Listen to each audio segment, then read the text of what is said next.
50 million slaves, about 10 million are sex slaves. It's divided between your domestic servitude, your forced labor, sex trafficking, organ harvesting is another big one. Trafficking has been around since the dawn of time. So slavery, people have bought and sold people since there's been humanity, really. We are at a point in the world where it's never been as bad. It's sitting approximately a $250 billion a year industry. That's increased dramatically in the last 10 years. The way the world is right now is like perfect state for trafficking. Alana Stott. Alana Stott. A security specialist, pulling people out of Afghanistan. A coach, a speaker, Miss Scotland. Awarded a title of Member of the Most Excellent Order of the British Empire, which is the MBE, for her work supporting vulnerable women and mental health awareness. She has devoted thousands of hours of time to numerous nonprofits. And somehow still being a mom. In addition to all the amazing things you've already done, you also just founded a media company called Wolfraven Omnimedia. Really, it was just a vehicle that we wanted to set up to tell amazing stories that gave back. It had to be stories that would, about the work that we do, and that would educate, raise awareness, and give back to people. You seem to be extremely adaptable and also have this mindset that you can do anything, including that you're things that are often not done by women. What do you think, why are you like that? Like, what do you think? No, I don't know the answer. Hey everyone, Juliet here. I am so pumped to finally share something that Kelly and I have been working on behind the scenes for months. The Starrett system. If you're like us, you're juggling a demanding career, an active lifestyle, maybe even a family, and probably a million other priorities. You're the type who gives it your all, but if we're being honest, your body might not be feeling as unstoppable as it used to. Maybe you're waking up stiff and sore, feeling drained before the day even starts, or you've got nagging aches and old injuries that keep you from the activities you love.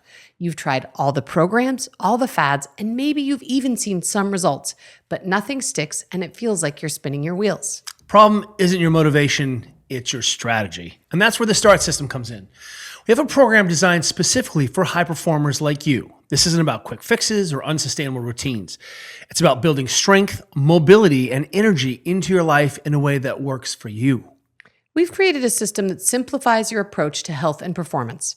During the week, you'll follow progressive workouts that prioritize strength, recovery, mobility, sleep, and sustainable nutrition. On the weekends, it's all about playing outside and doing what you love. This is about creating a body that doesn't just survive your busy life, but thrives in it.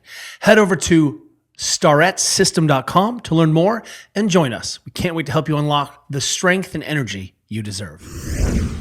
Alana, welcome to the Ready State podcast. Thank you for having me. By way of background, we had your awesome husband, Dean, on the podcast a few months ago. And what we realized is that you guys are in this amazing business and life partnership, and that we probably should have had you both together on the podcast because so many of his stories were connected to things you guys have done together, and you have your own also separate amazing resume. So we just really wanted to have you on to sort of get the behind the scenes story. So thank you so much for being here. And just to double click on that, one of the things that we love about the story of you both is this really extraordinary partnership. And honestly, I describe myself as the broken anchor of the relationship.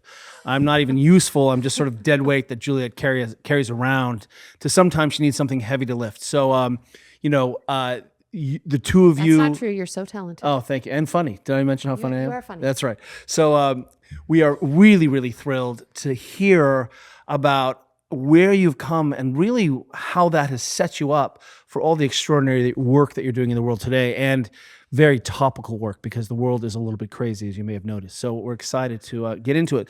For starters, can you explain what an MBE is? I've got that right? Oof, goodness, see, this is when you actually need Dean with you. It is the Member of the Most Excellent Order of the British Empire. There we go. And for all of us Americans listening to this, we know that is a high honor to receive in the UK, but who gives it to you? What does it mean, and why did you get it? I just want to set everyone up for the quality of the person we're talking to today. They are, I guess there's awards that are given out by the then Queen and now King that are given to just ordinary members of the public who do things that I guess they class as extraordinary. It's there's different levels. So I think the MBE, OBE is more for like organizations, and then up to like being knighted and Sir Elton John, etc. That they get those ones for very specific reasons. So um the MBE is really given to mainly, I mean, the main people that I've mainly seen it given to are like non-profit work, anything that you kind of go above and beyond of in a certain area. So my one was given for services to vulnerable women and children and mental health awareness. Amazing. And what does that mean for you? Do you go on to your Instagram and like change your name to Alana Stott, comma MBE? Is this something that you like? It's really important to make sure as part of your credentials. Like, what does it mean to be given that award?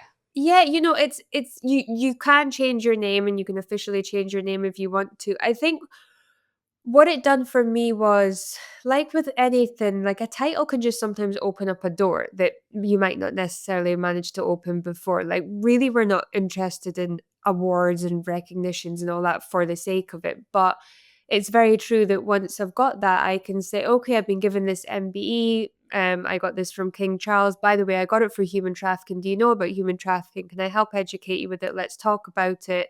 So it just gives it like that little bit of an opener, especially in America. It's like, oh, this is cool. What is it? And then we can talk about the other things. So it's just a little bit of an extra helping hand for me to be able to talk about trafficking. That's the way I see it.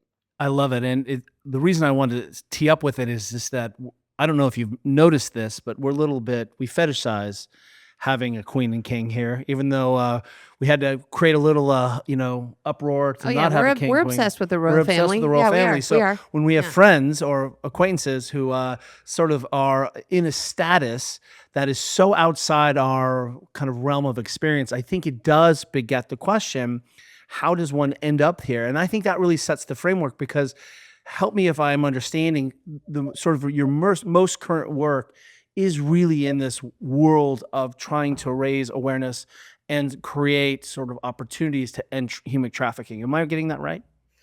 Yeah, I've been in the area for I guess 24 plus years now. And worked in every aspect of trafficking, from the educational, the prevention, the rescue, recovery, healing, the restorative stuff. So I've, in one way or another, I've been involved for a really long time.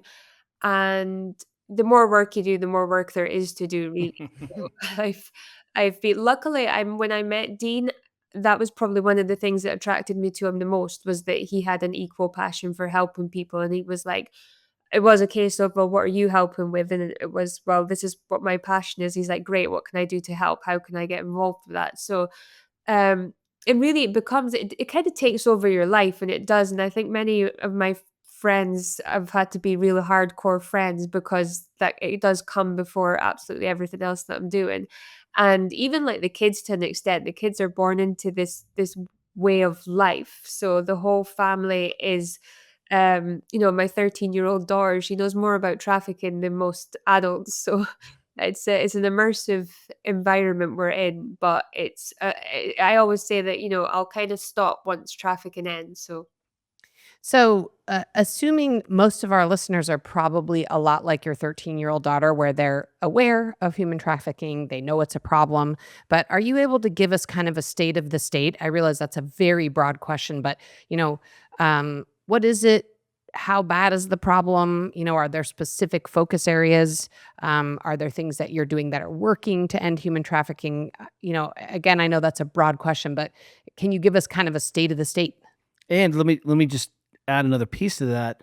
That my understanding is that there often is an increase or an inflection in human trafficking in times and periods of crisis. So it feels like there's a lot of that happening in the world right now. So crisis. Anyway, I just want to add that in because I think it's as topical as it's ever been. yeah, I mean, trafficking has been around since the dawn of time. So slavery, people have bought and sold people since there's been humanity, really. Um, but yeah, we're at a point in the world where it's never been as bad.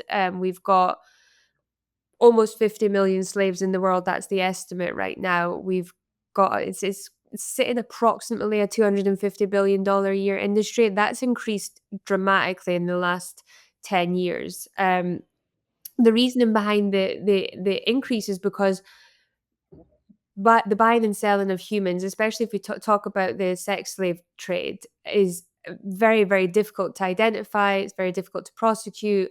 So it's a very easy way for traffickers to make money. If you take the opposition of drug dealing, for example, if you get caught, if you're a drug dealer and you get caught with five pallets of heroin in your car, you're going to jail, and you're going to jail for a long time. If you get caught with a couple of girls in your car, there's a lot of explanations you can use, and there's probably a very, very, very, very slim chance that you're going to be facing any sort of prosecution for it. To prove trafficking is such a hard thing to do, but the commodity is just as valuable as that heroin. You can reuse a girl over and over again.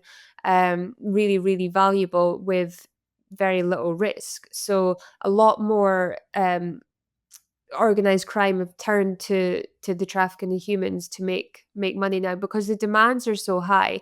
And the reason that the world is changing, we're in such a huge instant gratification world right now, where like everything has to be given to us right now, right when we want it. And that comes from fast fashion, food, clothes, anything that we want it now. So we need people to do that for us. So if it's sex, if it's products, we're doing that, but we don't want to pay them. So we're either using slavery or very, very, very cheap labor to do it. So that's why it is increasing at the moment. And is it getting better? Is there things that we're doing that's working? I hate to say it, but not really. Not really. There's a lot more money getting spent to try and fight it. There's a lot more NGOs and nonprofits out there, but the problem is people aren't working together. There's a disassociation between countries, and this is something that all we need to do is cross a border or cross a state or cross international lines, and we've created confusion. And then again, as you say, every time there's a disaster, anytime anything causes a bit of disarray, the traffickers are in. So the way the world is right now is like perfect state for traffickers. And what percentage of trafficked individuals are in the sex trafficking versus like other types of human trafficking?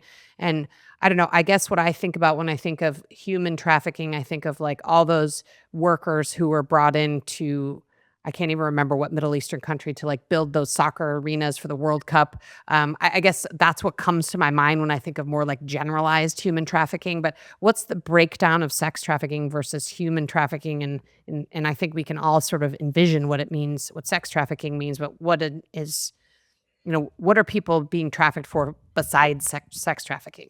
Yeah, Qatar would be what you're probably talking about there. But the estimate would be about 10 million. So 50 million slaves, about 10 million are sex slaves. And it's divided between your domestic servitude, your forced labor, sex trafficking, organ harvesting is another big one. And so about 10 million are in sex slavery at the minute. One of the things you touched on, because I want to just human trafficking, and we're going to get into the rest of the story and all the extraordinary things you do, but this, I feel like, this is really a top of mind for us. And one of the things that we've talked to our daughters about is this fast fashion.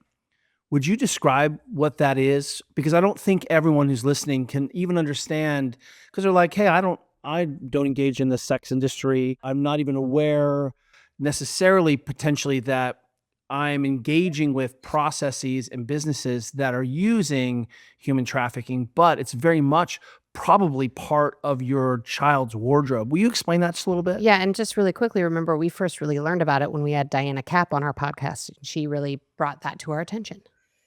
Yeah, so I always say, like, I remember when I was about 12 years old, I wanted a pair of Levi jeans. It was something that was like way out of my mom's budget. Like, it was never going to be like, so I had to work a whole summer to be able to afford a pair of Levi jeans. And I worked my ass off. End of the summer, I went and purchased these jeans, and it took me a really long time. I knew how long it'd taken me. I still remember the feeling of buying those jeans, the 501s, they were great. And that was it. Now They're worth $13,000 now. they're about 13.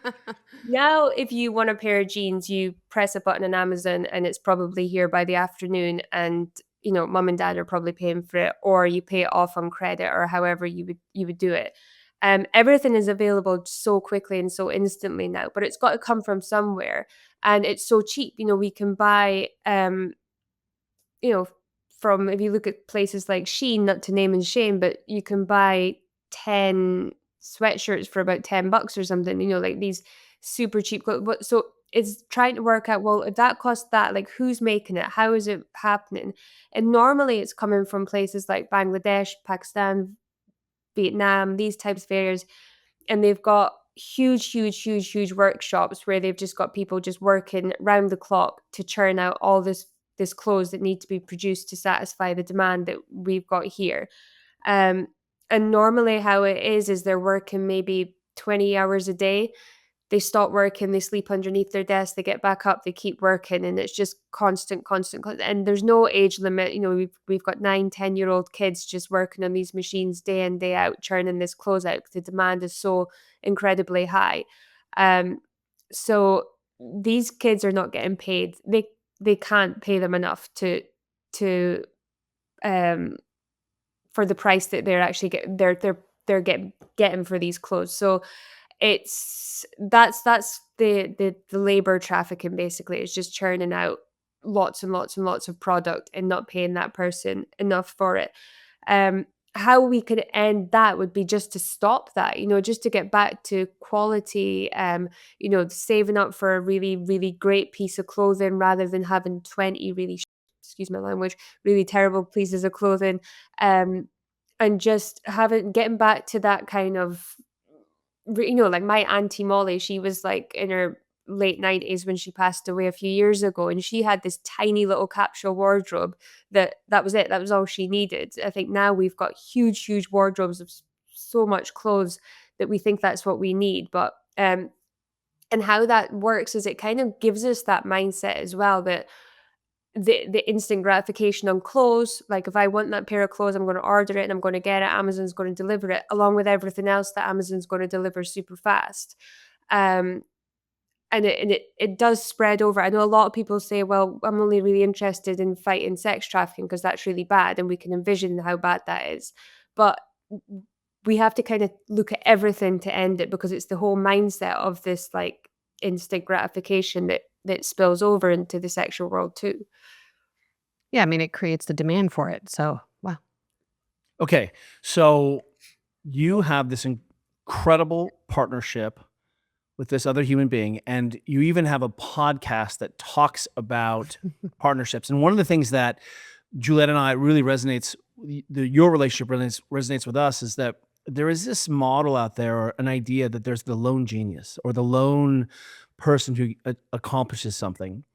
And if you have any experience with the world, in 2 seconds, that becomes patently unclear. You understand there's usually a dyad, there's a partnership there, a really intense partnership. There's always a dyad. And then there's usually a team behind that dyad that makes that happen. Can you talk about, just take us back, because we're going to end up in the full circle of how you're doing what you're doing now. Take us back to this place, because it really does set up you and this extraordinary skill set you have to be able to do these hard things.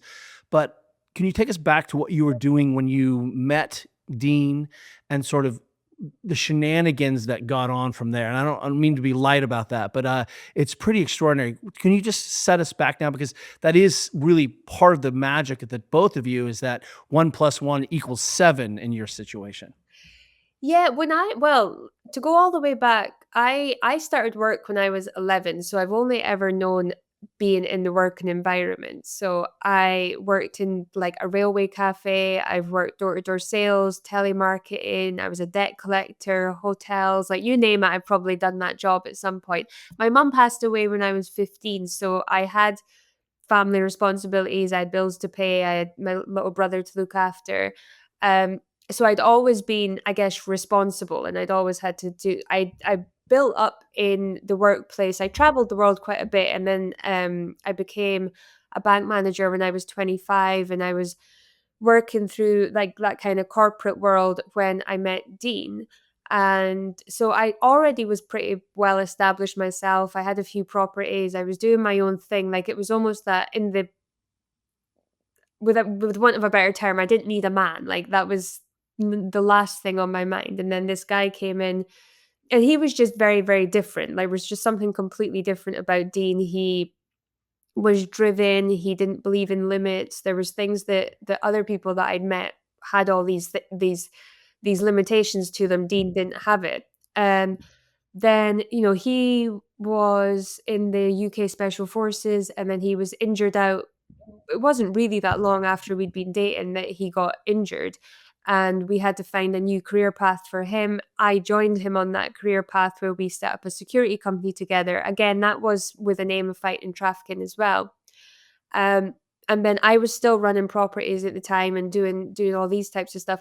And I guess that's when I realized that when we were doing the security company together, we both trained in close protection. We both trained in ship security. I remember our close Wait, protection. hold on a second. Yeah. You just kind of casually are like a security company, because if Yeah, I'm like, yeah, hey, we Juliet, have like 9,000 questions and about this security company. Juliet and I have never done like ship security. Can you? Yeah, and also what is a close protection officer? So I guess what you would call it a bodyguard is probably the most easiest way to name it. When I guess what had happened was one of my friends had gone to Haiti to help with orphanages out there. So as you say, when there's any sort of disaster, traffickers move in. When the Haiti disaster 2010 happened, a friend of mine who run a nonprofit, she went to try and save these kids. They set up these under 5-year-old makeshift orphanages. The traffickers had set them up. So they were taking all these under 5-year-olds to traffic them. She went in to try and save them, and there was a price tag on her head straight away. I contacted some security professionals I knew, but it was super expensive to send them in. So I said, Dean, I need to know how to do this. Like, I need to be able to go in and protect her in the future. So Dean had his, I guess what you would have the GI Bill, he had his resettlement, and he found this close protection training program. It was a 4-week residential program. You just lived on site and trained with a guy who was former SAS. He used to train the Mujahideen back in the 70s. And Dean said, well, look, could I get my wife on there as well? Sorry, we weren't married at the time. As one does. Yeah. So we went. I was the only female on the course, but the trainer, Ginge Johnson, who was the best guy in the world, he would take me aside and give me different styles of training. We were actually on our conflict training. This is where we were doing just combat training, and I found out I was pregnant the day after that course. So that was it. I also apologize to Polly for that one. I'm sorry about that. But yeah, so that was where we both trained. Dean was obviously already equipped in that kind of style, but he had to do a civilian course to be able to work in the civilian world. So we trained together. It was a great experience. There was a lot that I picked up, because a lot of it was like surveillance training and things, and I was a lot better than that at some of the guys, and then some of the stuff that they were good at, I was learning from them. So it was great. We were bouncing off each other. But at the time, there was a huge amount of maritime attacks, piracy attacks on the Gulf of Aden, and that was one of the big, big, big things that was happening in the security world. So Dean said, well, I'm going to go and train to do ship security. And he says, you should come with me, because we're definitely going to be doing this together. So he trained on the ship security. Then I went to train. I think I was 7 months pregnant by the time I went on my course, which was very funny because I'm climbing up and down the side of ships with this big giant belly in front of me. It was an interesting time. And then I carried on from there to do the CSO, which is the company security officer, which means that I can run ships. The ship security officer is on the ship protecting the ship, and the company security officer can run the ship from shore. So we trained in that. And what I think where I was getting to when we were talking about that was that the one thing that was new to me was that I found it really, really, really difficult because I'm really immersed in this male world now, was just to get people to respond to me. Like anytime that I would send emails or do anything, it was just nothing. It was just like crickets. So I started sending emails from Dean. So I would send an email and just sign off as Dean, and I would get a reply like instantly. So that was definitely when I was learning about the perception that there is just one person doing something. So, can I just ask how many women are close protection officers and do ship security? And how Are many you the only one? MBEs have climbed the side of a ship with a weapon pregnant? Is it high percentage, low percentage? I do not know the number, but I'm thinking it would be a low percent. I know I was the first female ship security and company security officer, so I don't know now. There might be more. I don't know. This episode of the Ready State podcast is brought to you by Element. First of all, we literally drink it every day. That is a I have true to get fact. that out of the way first. Yeah. Second, I want to talk about one of the unique ways I'm using Element.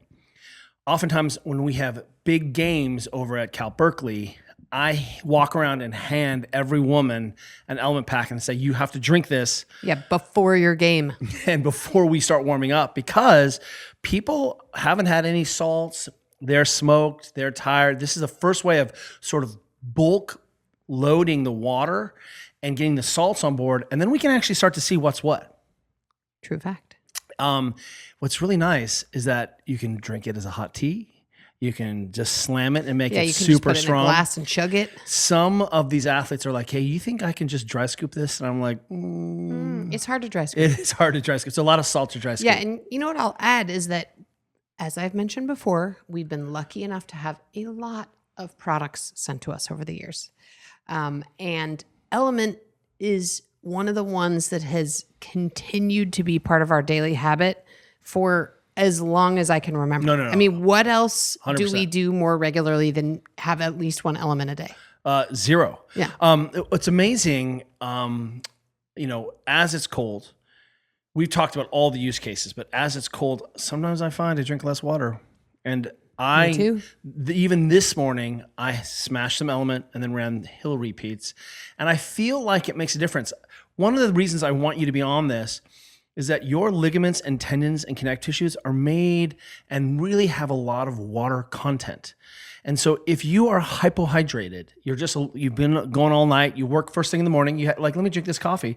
Yes, coffee's not dehydrating, we know, but you are not adequately hydrated and your tendons and ligaments will not handle the same loads if they're a little hypohydrated. So if you're trying to battle those little things, those little pinche like hot spots, get on your salt and chug some water first thing in the morning. I guarantee you'll feel better. True fact. If you want to know more, right now, you can order through our link and get a free sample pack with all of Element's flavors.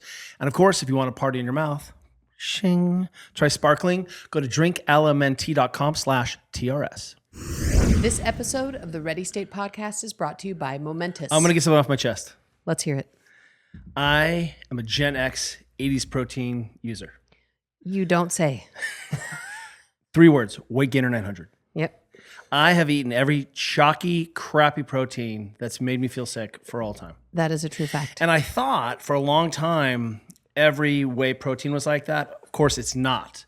Yeah, I mean, there's been massive improvements in whey proteins over the years. But one of the things that we've seen is actually a lot of athletes do not tolerate whey, even if it's whey that... Right, even if it tastes good, they actually, once it actually gets into their stomach, it feels bad. It makes them feel sick. I think Momentous is different because the digestive enzymes, the sourcing. However, we still have athletes who do not tolerate whey protein, even with that support. And what we recommend, and for over a decade, is plant proteins. Yeah. Because the real thing is, are you getting enough protein after Yes or exercise? no? Yes or no? 1 or Yeah. 0. Yeah, and these new Momentous plant proteins are so tasty. They mix smoothly. They taste really good. There's no grit No. or chalkiness or like an earthy flavor. They don't Bear taste with me, like bear plants. with me. I know I'm Gen Xer, but no cap. Yeah. They taste They don't taste so like plants. good. It mixes so well. In fact, I even chose to have plant protein this morning. I know. You know, the pea and rice proteins are also sourced entirely from the US and Canada. So it's the shortest distance from farm to formula, which is cool. Farm to formula. Farm to formula. You nerd.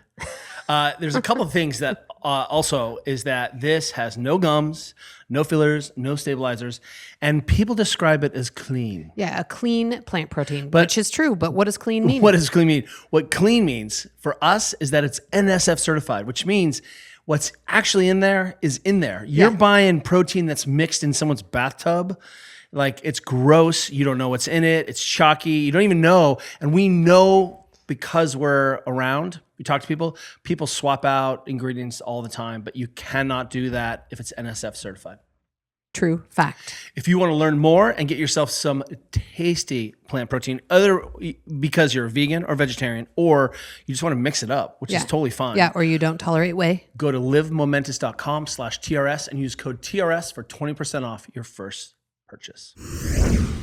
So I know from talking to Dean that you guys then actually started a security company, and Dean did tell us a few bonker stories, and correct me if I'm wrong, but the way that it worked is that you were basically the brains and the person organizing these efforts from behind the scenes, and he was like front of the house guy going to actually do some of this stuff. But I know that there are some crazy stories, and I would love it if there are any that you can think of that you can share, operations that you guys organized, what sort of crazy stuff happened out of that. Let me just reiterate for everyone. Young kid, lots of work, loses her mother early, becomes a bank manager, and then sort of like you really have a, we always say, what's the phrase that I'm repeating, that like beginners talk tactics and professionals talk logistics. I mean, you honestly had the skill set and executive function to be able to pull this off. I don't know. I mean, how do you go back in time and almost create a learning environment where you have enough executive function to be able to do something like you guys are doing? I think for me, I always say that because I never had that backup, like from a really early age. I mean, mom was 15 when I was 15 when mom died, but she was sick from like, I was probably 13 when she was in hospital. And she was probably like out of the scene a bit more from 11, 12, so there's never been a fallback, as in if I need to eat, I need to work out how to do it. If I need to pay the bills, I need to work out how to do it. There's nobody there saying, I'll do it for you, Alana. So I've just always had that mindset. So I guess from like a really young age, it was just ingrained in me to work it out and not turn to somebody else to see who else could work it out for me. So that then just came onto every avenue that I went. I mean, when I started in the bank, it was 2008, like 6 months before the financial crisis happened. And I went in there and I genuinely like completely like winged the interview and got on really, really well with the regional manager. And I was like, yeah, I can run a bank. Like, I can do it. Like, how difficult can it be? And I went in and I was just like, okay, I just need to learn really quickly about all these things that I don't know about. And then boom, this financial crisis happened and everyone was in the same boat. Everyone was like, no idea what was going on. Banks were collapsing all over the place, like money was being lost. So everybody was actually in this really horrible position. But my benefit was that I dealt with crisis plenty of times before. So it was like, okay, let's calm down. Let's pull everything together. What do we need? What do we need to do? We had people just wanting to like shut their accounts down, take all their money, run. We had to sit and assess that. There was all these different things that even though I maybe didn't have the greatest of banking knowledge, I had knowledge of crisis. So that was something that I could help with there. And I guess that same mindset just went through into the security world. So, we started off in the security world and then it was boom, Arab Spring happened and nobody really knew what was going on in Middle East and Northern Africa at that time. And Dean was out in Libya and we had to quickly work things out. Like, we don't know what's going on here. This country's going like into civil war. Okay, we need to make some plans. They say they've got evacuation plans, but they don't really have them. So let's get that plans in place. Like, so it was rather than like, I've never gone, okay, well, the government will sort it or somebody else will sort it. It's be like, no, we need to make sure we're ready.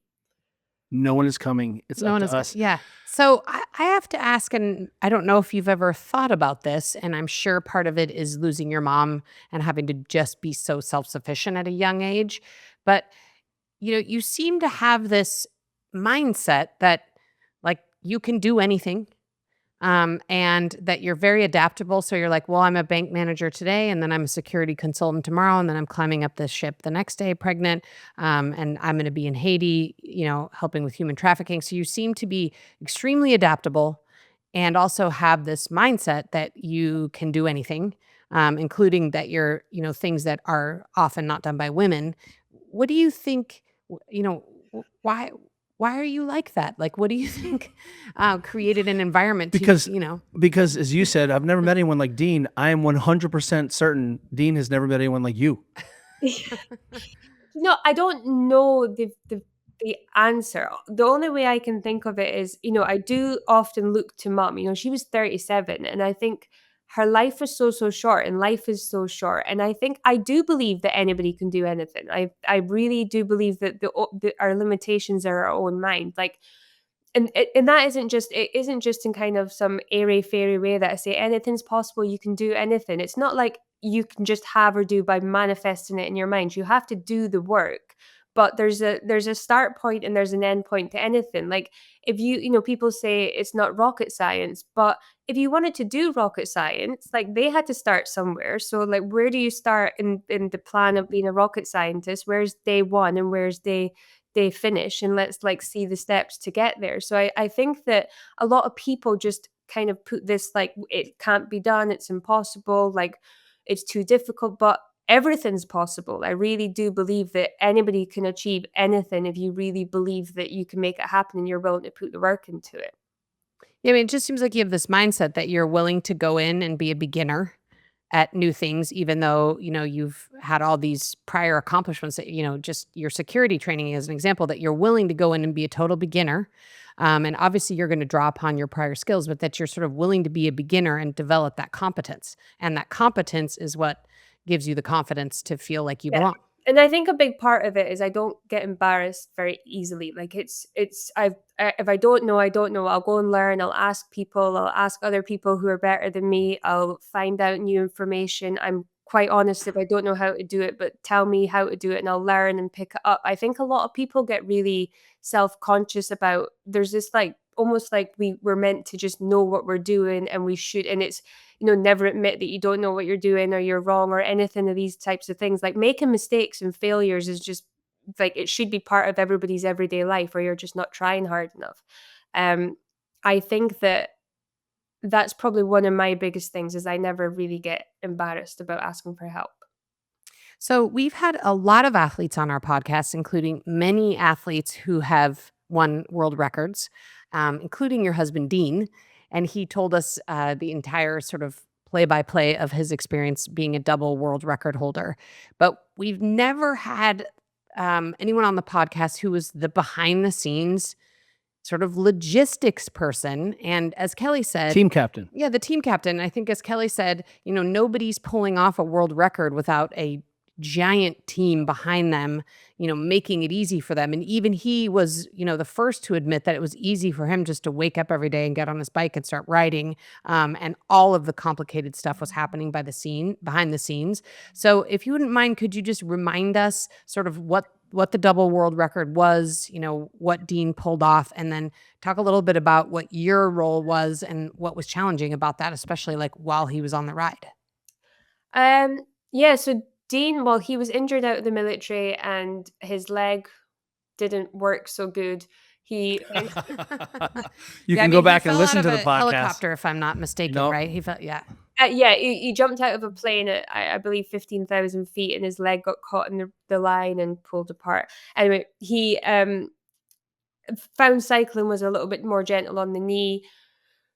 There's been a lot had been going on with Libya and various different things, so we were trying to find him something that would just give him a focus, and really that was when we found the world's longest road, and we said, well, how about you break some world records and raise some money for charity, and that was really how it went. So it was really a case of, right, where is, again, as I was saying, where is the road? Where does it start? Where does it finish? Has anybody done it before? Let's check out the people that have done it before, see what their hurdles were. Okay, what do we need? So we just literally sat down with some pen and paper. What do we need? Right, we need fundraising, we need kit, we need, when are we going to do it? Just all the logistics and the plan, and we just put it all down there. And I remember sitting on the first major planning meeting with Dean, and I realized like his head was about to explode.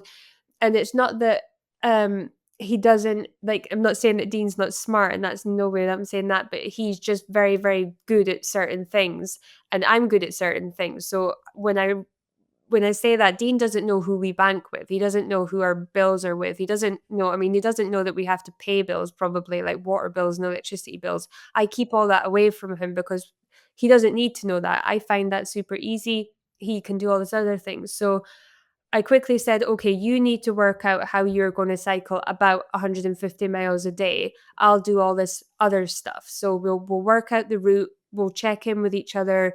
We'll see how the cycling's going. Okay, so while he was doing the cycling, he was saying, okay, I'm getting pains in my knee here. I'm doing this. So I said, right, okay, we need somebody who's going to help you get a bit more bike fit, and then we'll work all that side out. This side of it, does this route look okay? Yeah, okay, perfect. I'll carry on with the planning of that. So then I'm like, okay, where are the hotels along the way? Where are you maybe going to have to sleep in a tent? Where can we make sure that you can definitely get food? Is there a long stretch of time where there's no food or water available? So planning all those little parts too.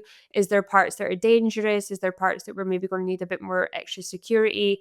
Like, who do we need on the road? All these different things was just putting into this huge pack of planning and logistics. To make sure, the plan was to make sure that when Dean started pedaling, all he had to think about was pedaling to the next stop, and we had that stop ready for him, and he didn't have to think about anything other than that. The food was going to be there, drinks were going to be there, sleep was going to be there, massages were going to be there, which was actually very, very funny because we lost some of the support team along the way. So I had to start finding massage parlors. And sometimes I got it wrong.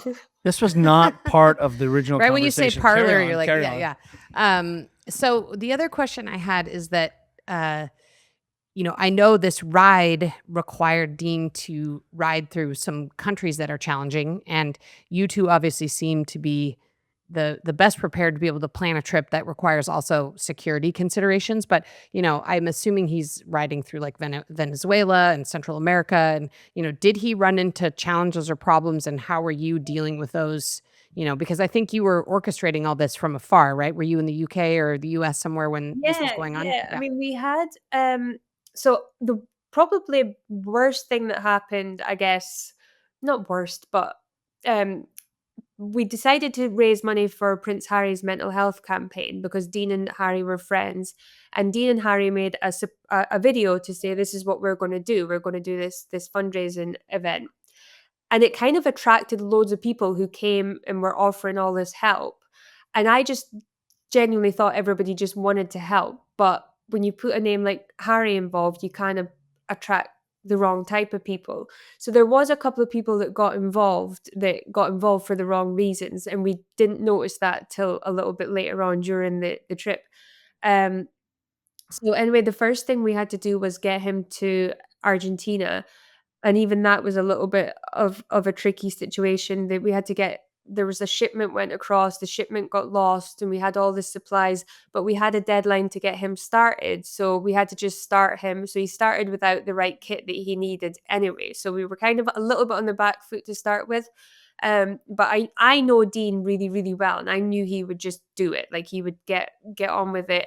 The support team that were with him were a little bit more cautious, and they were like, "Oh, let's pull him back." And I'm like, "No, keep going. He'll keep going. Just let him keep going." Um, so in between Colombia and Panama, there's the Darien Gap, and you can't cycle through the Darien Gap. It's too dangerous. The jungle there's too dangerous. So the Guinness World Records does allow you to fly over that 36-mile gap. But we'd originally planned that we were going to ferry it across. But there was an issue between Panama and Colombia at the time. They closed the ferries, so we now had one set of vehicles that we couldn't get across the gap. So we had another set of vehicles that were in Florida that we were going to ship down to be ready for Dean in Panama. 10 days before Dean was due to arrive there, I got a call to say that the vehicles weren't loaded onto the ship because the paperwork wasn't right, and they were still sitting in Florida. So I said, well, how are we going to get them down there? And they said, well, unless somebody's willing to drive them down. So again, I phoned a load of the guys that I knew, and they were like, that's super dangerous because you're going to be driving through Mexico, Nicaragua, Honduras, like all these countries. So I turned to my assistant at the time and I was like, do you fancy a trip down Central America? And she was like, yeah, sure, let's do it. So we flew the next day, which was Mother's Day in the UK. I left the kids there. We flew out to Florida, got the cars out of port, and we drove them from Florida down to Panama in 8 days, 4,000 miles. Which I think is Yeah. Good thing you're a close protection officer. Yeah, it was very fun. Frances her parents are Malaysian and English, so she's got quite a darker skin, so she could almost pass for Central American too. But she was a 24-year-old girl, and we were just literally driving this RV in this car like as fast as we could down Central America. Getting through Mexico wasn't too bad. Guatemala was okay. As we were coming into Honduras, that was where we kind of got shook down. There was a couple of guys with guns basically like pulled us out of the car. And then I realized that they were actually just young guys, and ended up getting them to help me with some of the paperwork. I gave them their bribe, but I put it in my head as they were helping me with paperwork. So it was cool. Um, and then Nicaragua, like they kind of stopped us, and I hadn't realized that they were just about to go into civil war. So like the guy was like, you can't go and drive through there. And I was like, I have to, because we have to get these cars down. And then this customs guy held us there till 6 o'clock in the morning. And then he was like, the only way you can go is if I come down with you. So we end up having this customs guy in the car driving from Nicaragua down to Costa Rica, the most uncomfortable drive I've ever been on in my life.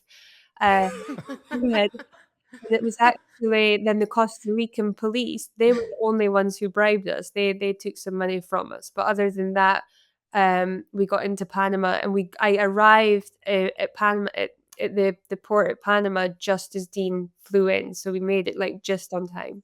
Do you think the customs guy was just like ready for a road trip? Like he's like, I need some adventure and this is my chance? I know. Well, I was like, it's super weird. I was like nervous, but I found out later that actually, like, he was just being really, really protective because apparently it was so dangerous on the road at that point that he was like, no, I need to make sure you get there. And I thought he was a bit strange. Like, I thought that was that.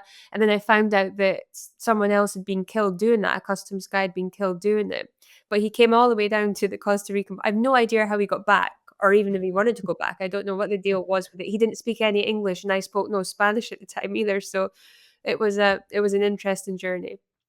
I cannot wait to watch that movie. Yeah. The two of you, Dean isn't even a character in this movie. Yeah. But just yeah, he's just like he's like a sub character. You want to go on a road trip? Hilarity ensues. I think that is amazing. How does one transition? So you are a parent at this point. You said you left the kids. How do you all think about your job, your the need and responsibility for society, given your skill sets and experiences, and balancing that risk with having kids? How do you think about that? You know, there's something that I talk about when Dean was in Libya. There was one day in particular that I used to call all the time, and there would always be some sort of gunfight going on in the background. There would be some sort of gunfire. But this one particular day I called, and the shots were definitely closer. It was definitely like more intense. And I asked Dean, and he was like, yeah, there's a battle going on. It's really close. I need to get involved. And basically the two opposing militias were fighting, and all these civilians were stuck. So Dean was having to get involved in this. But I remember on that day, I remember where I was stood. I was in the kitchen, and Molly was, I guess, like 2.5 at the time, just little.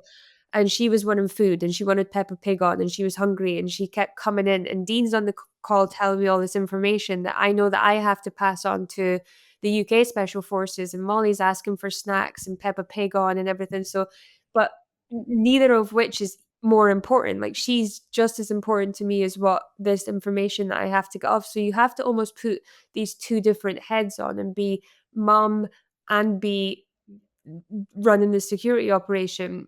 But it would be really easy to go, well, no, this is more important. Like, your food can wait, Peppa Pig can wait. But that's our life constantly. So she would always be waiting, have I done that? And that's not fair either.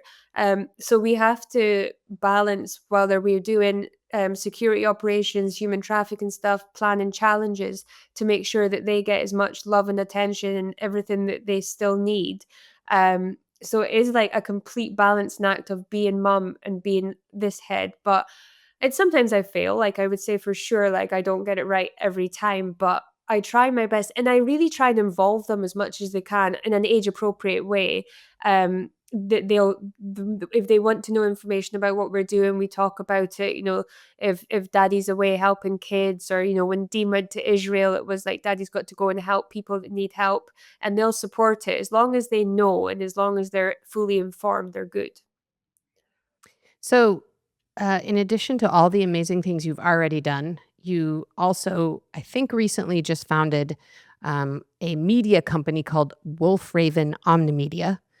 And can you tell us a little bit about what that is and what's coming? And let me just say that whatever the genesis is of Wolfraven, which is amazing, it harkens right back to Lady Hawk, and I am back in the 80s. Yeah. And so I just want to give this Yeah, Wolfraven is an amazing backhand name. shout out to Lady Hawk. Actually, it did come from Molly had done a project at school on totem poles, and she had to identify her family, and she said that I was the wolf because I was the protector and provider, and that Dean was the raven because he was the adventurous one, and I can't remember all the words for the raven, but that's where the name came from, the wolf raven.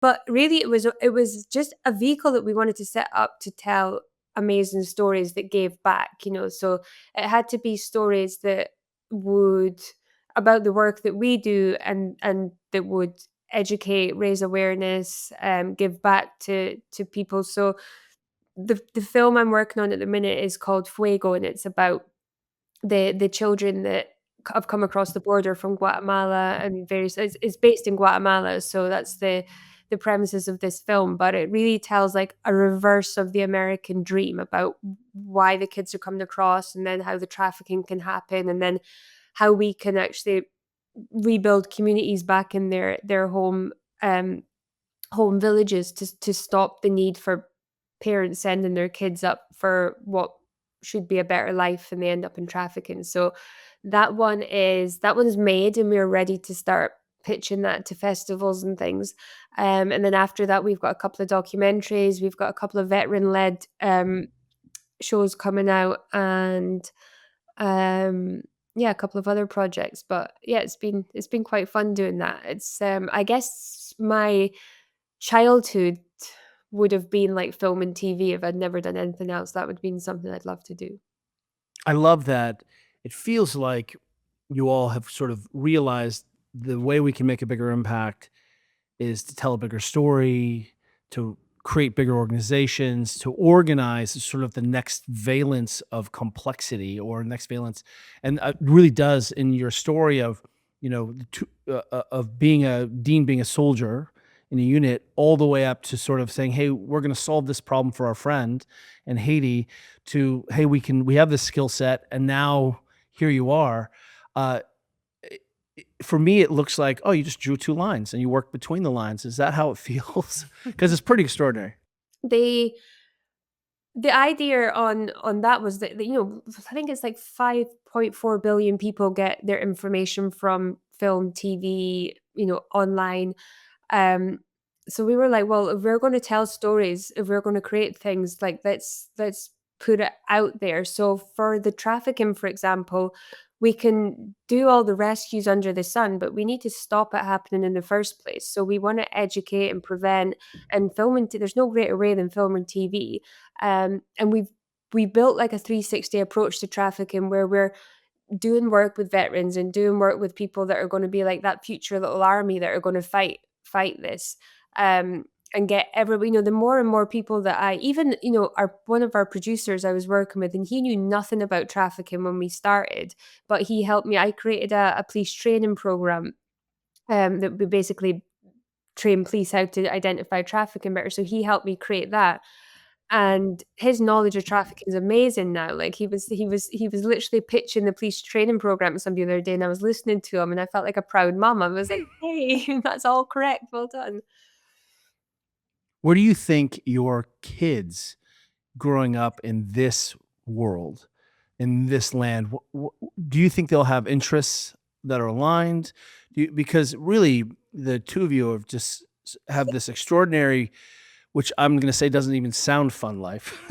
It sounds like a really extraordinary life, but you also have this real root of service of we need smart people who have available capacity to do the hard things.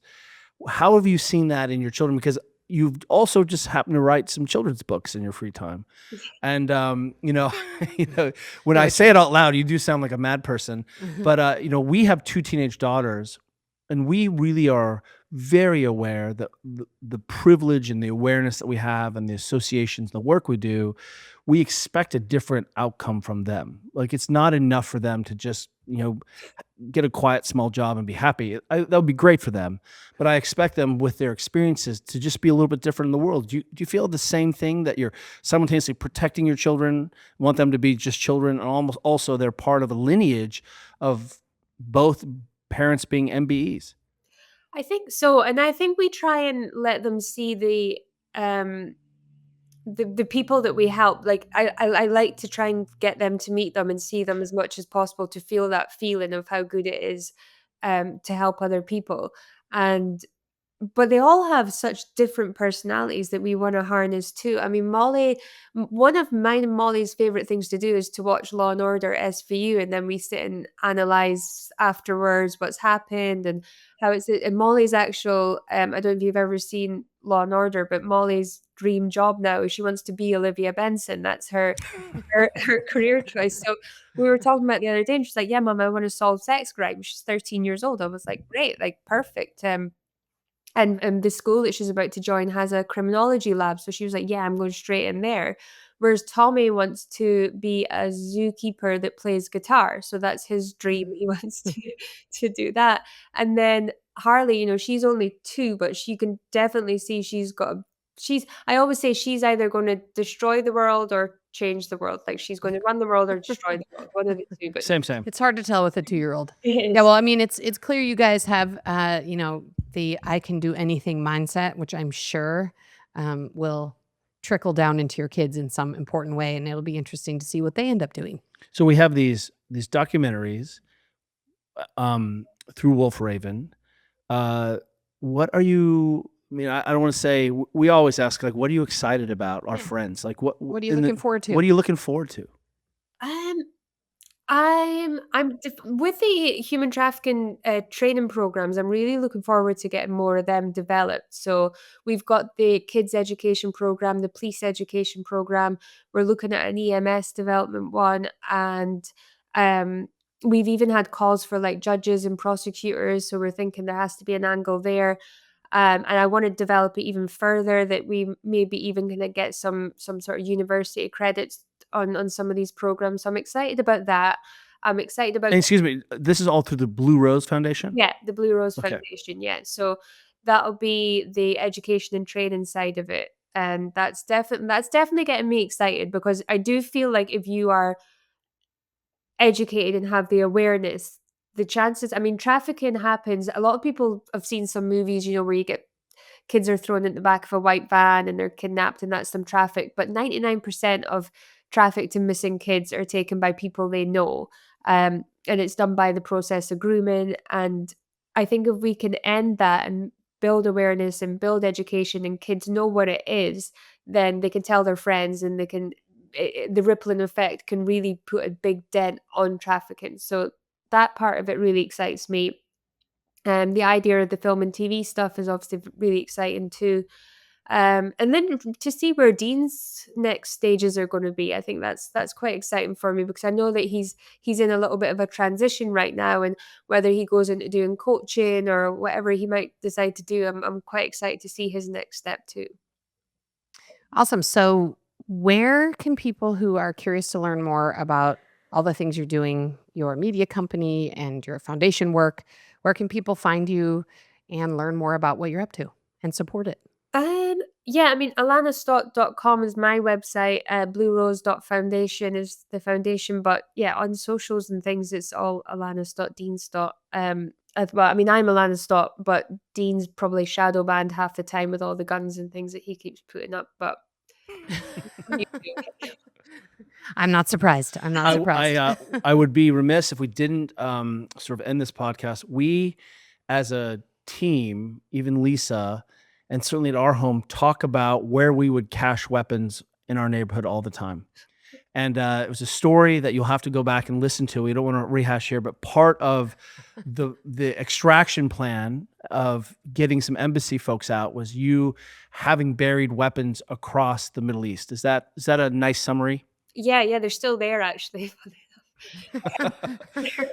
Well, once the war had broke out, we decided to just purchase them and make sure that they were buried across. So if we needed to, we would have them. But the great thing about the work that Dean and I do, it's mostly intelligence led. So we do absolutely everything we can do to avoid any conflict. So when Dean evacuated the embassy out of Libya, there was no conflict whatsoever. He got them all the way to Tunisia with no problem. And actually people helping him, putting them up in safe houses and things, because he's just a nice person and people generally do get on very, very well with him, of all races, religions, and creeds. So he had a good amount of people that helped him, that we've never. And actually, during all of our security work, everything that we do, we never have to get into any battles. We try and think ahead, think like a coward is how we do it. But yeah, so there is still a lot of weapons buried along the Tripoli to Tunisia road.